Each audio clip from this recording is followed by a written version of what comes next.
नहमदुहु व नुसल्ली अला रसूलिहिल करीम अम्मा बाद फ़ाऊज़ु बिल्लाहि मिनश शैतानिर रजीम बिस्मिल्लाहिर रहमानिर रहीम।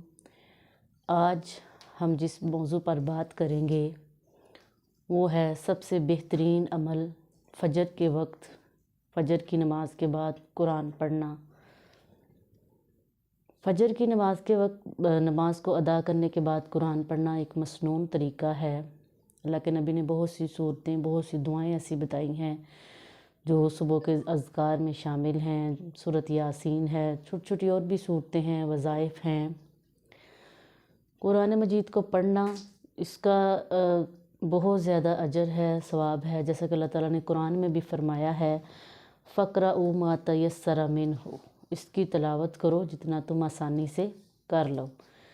यानी ये कोई ज़रूरी नहीं है कि अगर हम बैठे हैं तो हम मुकम्मल सपारा करके ही उठेंगे या मुकम्मल कुरान पाक करके ही उठेंगे। अल्लाह ताला ने फरमाया जितनी आप आसानी से पढ़ लगो, चाहे वो एक रुकू है, चाहे निस्फ़ है।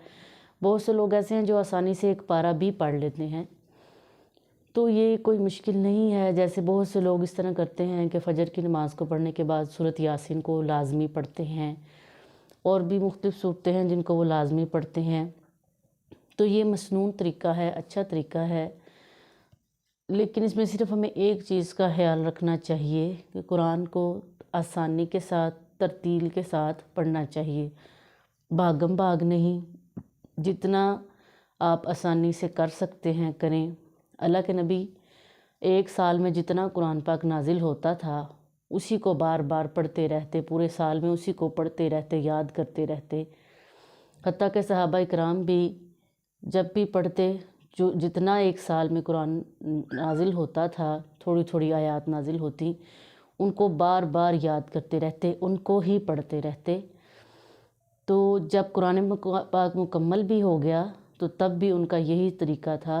ज़्यादातर हदीस में ये आता है कि सहाबा इकराम मंजिल पढ़ा करते थे।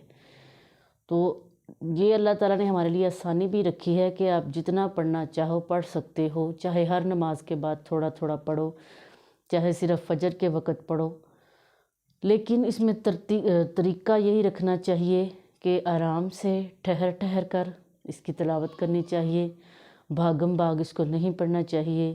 ये अल्लाह की किताब है, ये पाक किताब है, आसमानी किताब है, इसका एहतराम करना चाहिए।